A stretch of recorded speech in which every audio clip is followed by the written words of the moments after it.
Ahora estamos en comunicación con el gran Federico Villanueva, que a través de su equipo LatGeo va a darnos el panorama internacional en este programa de Raíces y Alas. Fede, ¿andás por ahí?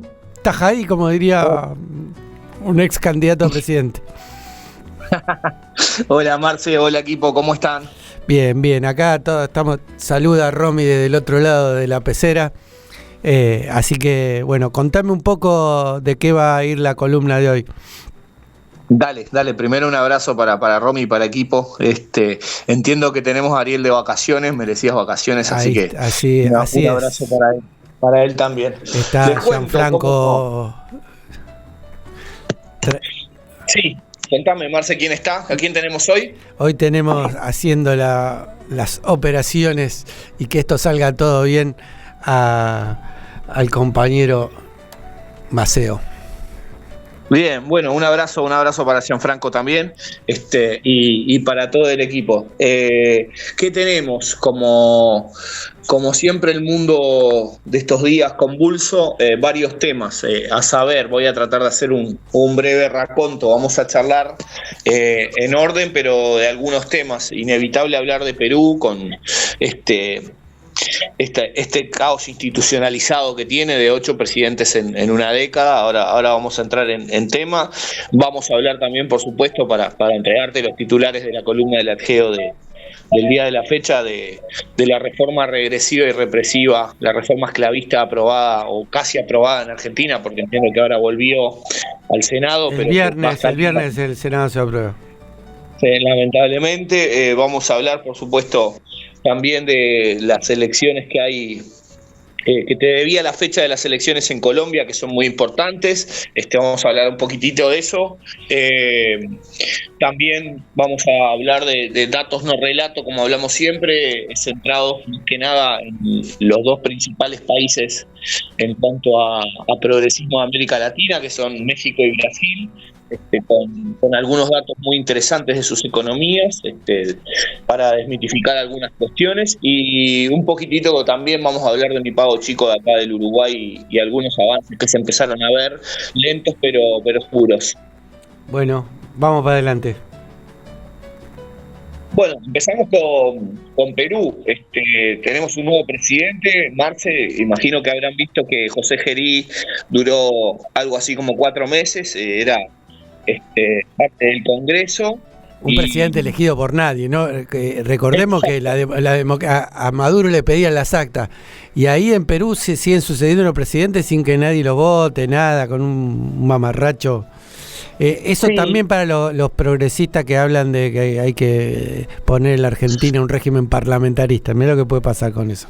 Mira, ahora que tocas ese tema, te hago un spoiler alert. En breve voy a escribir un artículo que ya lo estoy preparando, tengo los encabezados y eso, que tiene que hablar de la democracia falaz desde Cambridge Analytica hasta Palantir. Vamos a hablar de todos los engaños y los ruidos, entre comillas, que hay hoy, que hacen que nadie elija lo que cree que quiere o lo que quiere verdaderamente. Sí, algún día hay que discutir un poco la democracia, porque hay que hablar de estas cuestiones más de fondo, sí, tal cual, porque verdaderamente después nos llevan a cuestiones como lo que se está viviendo, esto de que hablamos de Perú, lo que está pasando en Argentina, el fiasco que paga el gobierno de la calle Pou, el fiasco anterior en la Argentina con Macri, etcétera, etcétera. Podríamos seguir, la lista es larga, pero hablemos de Perú. Como te decía, fue electo por nadie, como tú dices, por el Congreso peruano. José María Balcázar es un señor de 83 años que va a fungir de presidente del Perú si llega hasta julio. Digo si llega porque, bueno, viste que lo que te digo, 4 meses en Perú es mucho tiempo, en este caso son 5, porque es hasta julio. Tienen elecciones en abril, va a tener un breve mandato. Fue un señor muy polémico, como Gerí anterior, que dicho sea de paso fue eyectado por el propio Congreso que lo votó. Él era parte de ese Congreso, porque parece que se reunió a escondidas, siendo presidente en funciones, con unos empresarios chinos, y fue fotografiado tapándose la cara en un restaurante cenando, y bueno, eso suscitó un escándalo que le costó el cargo. No, lo que no te comenté, Marce, cuando me decías del tema de Perú y de la institucionalidad y eso, la respuesta sistemática de la derecha, que es la misma que pedía las actas de Maduro, etcétera, es, bueno, pero en Perú tienen el mismo presidente del Banco Central, por eso tienen la macroeconomía controlada. Es lo que a ellos le interesa, ¿no? Claro. Que sigan cambiando los muñecos, que no tengan ningún poder, que ningún gobierno popular dure más de 10 minutos.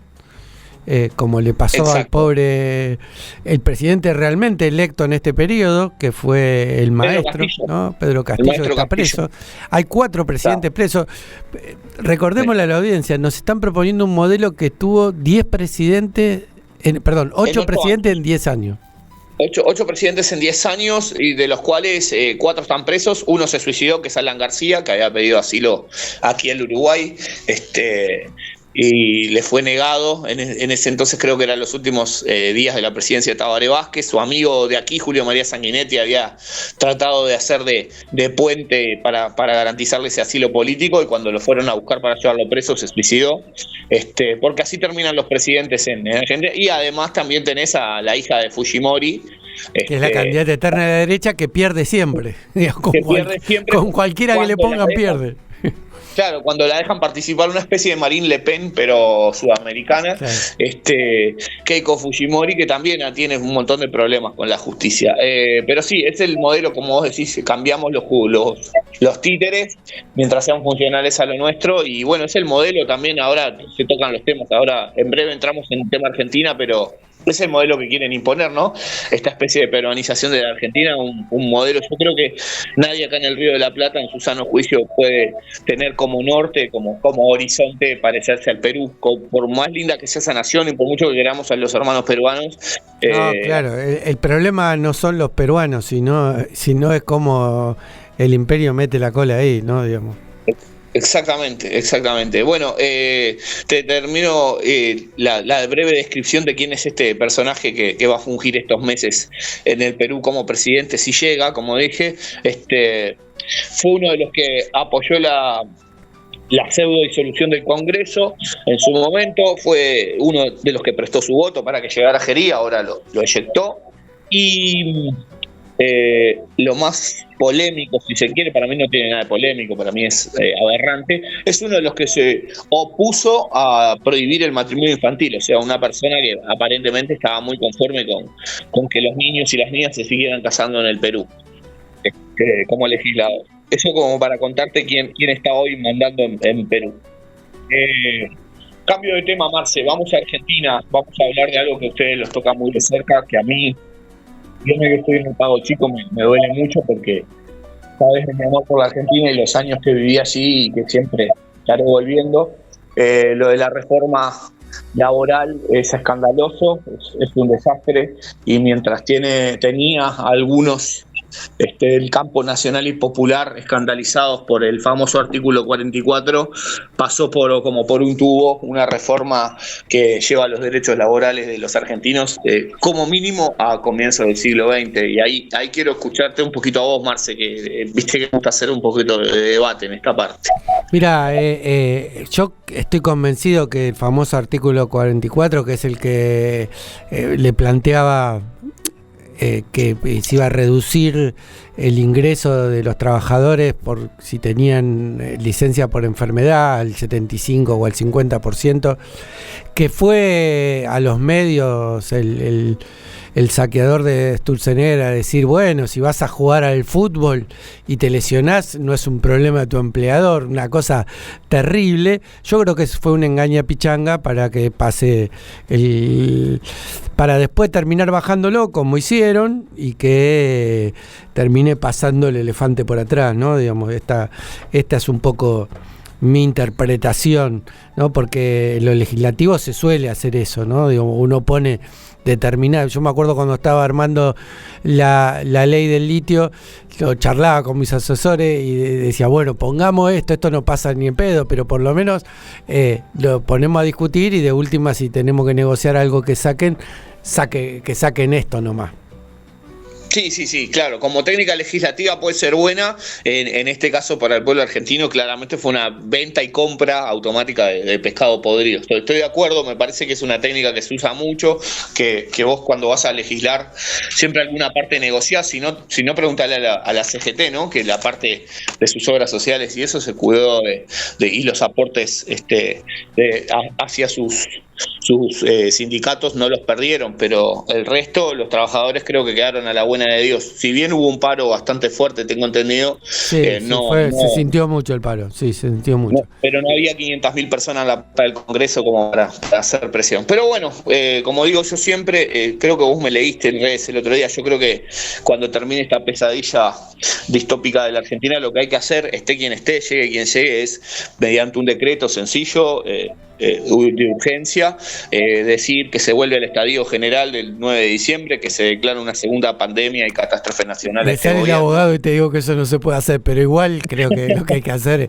es algo muy profundo y de raíz, ¿no? Porque claramente hay que, igual que se hizo entre el 43 y el 48, 49, desandar toda la madeja del estatuto legal del coloniaje, como lo llamaría Jauretche, y armar una estructura jurídica nueva, entre las cuales habría que cambiar también la Constitución, ¿no? Habría que meter mano en eso, pero nada, es una cosa muy profunda, pero yo comparto el espíritu de lo que vos decís, que todo lo que se vino legislando de la pandemia hasta acá merece ser por lo menos revisado, ¿no? Digamos, claramente. Sí. Pero esto también está bueno para pensar que así como se retroceden los derechos, si el pueblo se organiza y pelea, también se pueden recuperar esos derechos, ¿no? Que no es una cosa para siempre. Así como no es para siempre, así como no es irreversible los avances populares, sino que se sostienen sobre el lomo de los hombres y mujeres del pueblo, tampoco es irreversible, son irreversibles los avances de la oligarquía. Sí, sin duda. Lo que sí, siempre como que nos dejan empezando de un poquito más atrás. Eso me parece que... Sí. Y si bien parece una frase hecha, siempre nos es más difícil construir que a ellos destruir. Como esto que el ejemplo que vos dabas de la década de los 40, fueron varios años. Probablemente a la Argentina le lleven muchos años, pero yo sigo proponiendo, más allá de tu respuesta con esa degeneración profesional que tenés, de pensar afuera de la caja y de aprovechar este momento histórico del mundo. Hablando de eso, te debía una fecha, el 31 de mayo son las elecciones presidenciales en Colombia. Ahora el 8 de marzo, como habíamos hablado, hay una consulta interpartidaria, una especie de paso o algo así, pero paso que no son obligatorias, que es interna, pero a la vez ese día en una cuestión muy rara que tienen ellos en cuanto al tema electoral, porque eligen el legislativo antes de saber quién va a estar a cargo del Poder Ejecutivo. O sea, ahora el 8 de marzo ellos van a definir quiénes van a estar quiénes van a ser los senadores y los diputados, las senadoras y las diputadas, pero sin saber quién va a estar a cargo del Poder Ejecutivo del país. Hecho esa aclaración, volvemos a tema Latinoamérica y el tema mundo. Te había dicho, dato mata relato. Se dice mucho, sobre todo por la Argentina, que los zurdos empobrecedores y la mar en coche y mucha cantinela de ese estilo, mientras el modelo de Milei hace agua.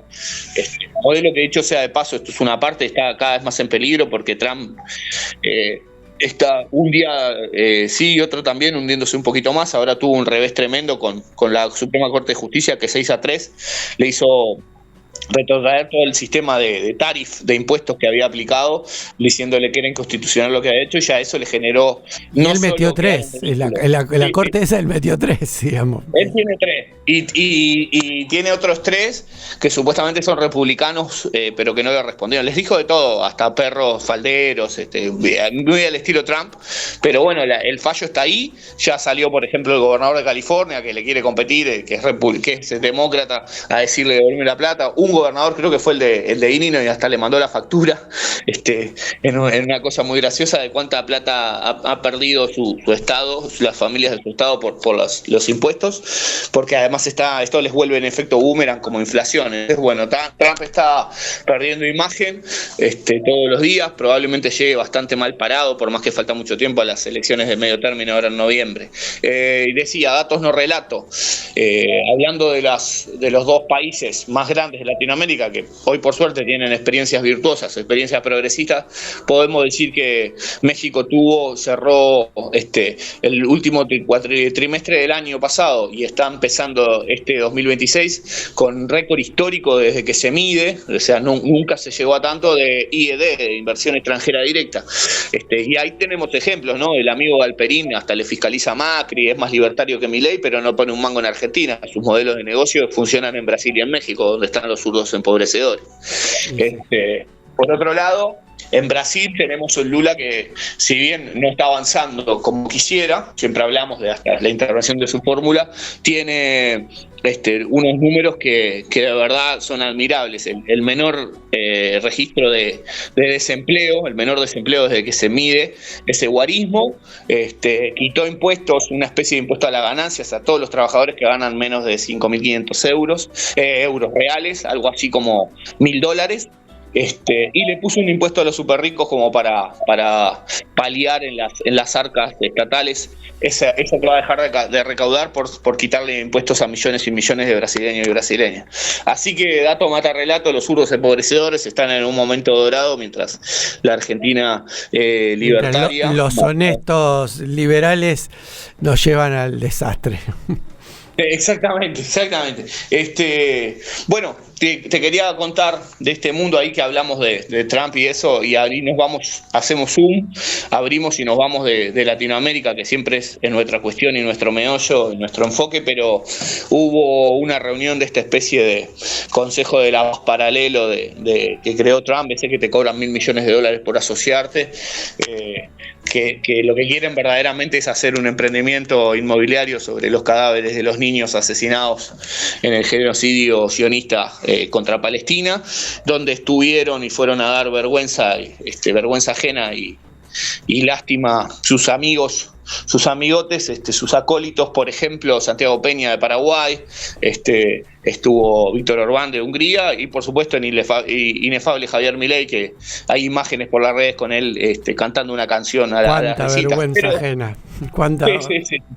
Tal cual, pero lo peor de todo no es eso, y acá quiero conectar los dos últimos temas para ir cerrando, es que estaba Gianni Infantino ahí, se viene un mundial, no sé que puedo yo dije también lo mismo, hoy al principio del programa dije, ¿qué carajo hace el presidente de la FIFA en eso? Claro, ¿no? Digamos. Claro. Y ahí conectamos los puntos, vamos a hacer el famoso Connect the Dots, que era un ejercicio que hacíamos los que íbamos a inglés cuando éramos chiquitos, conectar los puntos, que es este tipo, Gianni Infantino, suizo-italiano, no es casualidad que siempre la Conmebol funcione en Paraguay donde no hay extradición, que la FIFA haya un suizo, porque antes estaba Blatter que también es suizo, que son paraísos fiscales, uno empieza a mirar esos detalles, esas casualidades, esas coincidencias, y tenés un tipo que hace poco le inventó un premio falopa, como dirían en Argentina, de la paz a Trump, que anda sembrando el mundo de guerra y muerte, y se lo entregó como una especie de premio consuelo, porque el premio Nobel de la Paz fue para la ilustradísima y genial pacifista María Corina Machado, aquella que pedía que invadieran su país. Bueno, ahora lo logró y tiene un premio de la paz. Estas cosas del mundo en el que vivimos, ¿no? Síntomas de estas épocas terribles que nos tocan transitar. Infantino, una de las peores cosas que se vieron fueron a Infantino poniéndose la gorra del MAGA, el proyecto Make America Great Again, que es el proyecto político de Trump. Yo creo que verdaderamente siempre fue un negocio la FIFA, siempre estuvo signada de corrupción, siempre se dice que es un país sin ejército por los montos de dinero que mueve, etcétera, pero que nunca había sido tan escandaloso como esto. Si bien teníamos ejemplos varios, por ejemplo, desde la guerra entre Rusia y la OTAN, mal llamada invasión de Rusia a Ucrania, que a Rusia y a los equipos rusos los sacaron de todas las competiciones europeas, los sacaron de todas las competiciones a Israel FIFA, no. No, de eso te iba a decir, el Comité Olímpico Internacional, después vimos un genocidio a cielo abierto durante 2 años, pero a Israel no le pasó absolutamente nada, compite en todos lados, no pasa. Entonces ya teníamos un montón de señales. Esto es lo que diríamos hoy día, una confirmación de sesgo. Tenemos un montón de mercenarios controlando una cosa que, por ejemplo, a los que somos de aquí del sur, nos apasiona muchísimo. Y bueno, eso nos trae mucho dolor, pero me parece que ahí también hay que hacer cosas porque política y fútbol se mezclan históricamente y esta vez no es la excepción. Creo que también ahí hay que empezar a apuntar los cañones. Por último, Marce, porque vamos casi 20 minutos de columna, si no ya sí, ya me están haciendo no se te hace idea la cantidad de gestos que me hacen del otro lado. No, por eso, haciendo en cera lustra, como le enseñó el señor Miyagi a Daniel San, me la imagino ahí en la pecera. Te quería contar que, bueno, luego de como dijo el presidente del Frente Amplio, el 7 de febrero, en el acto que conmemoraba el cumpleaños número 55 del Frente Amplio, en Juan Lacase, en Colonia, dijo: los últimos 5 años fueron 5 años perdidos por el gobierno de derecha de la calle Pou, una especie de Macri edulcorado, de Milei con más buenos modales, si querés, pero que lo único que produjo fue pérdidas para la inmensa mayoría de los uruguayos. Luego de esos 5 años perdidos, empieza una leve pero segura, como te decía hoy, recuperación salarial. Contarte que la inflación en el Uruguay cuando terminó el 2025 fue de 3,65% y los aumentos de salario fueron del orden del 6%, lo mismo las jubilaciones, las mínimas subieron un poquito más, lo cual indica una pequeña recuperación y que hoy día a mí me sale menos pagar los servicios subieron 4%, o sea, hoy la luz me sale más barato pagar la luz, necesito menos plata que el año pasado en función de los ingresos y los gastos, y eso hay que celebrarlo porque va en sintonía con lo que te comentaba de México y de Brasil. Por hoy tenemos eso, nos quedaron un montón de cosas porque siguen pasando cosas, pero los dejaremos para la semana que viene, que seguro el mundo y Latinoamérica nos va a seguir regalando temas. Buenísimo, Fede, te mando un abrazo grande y ahí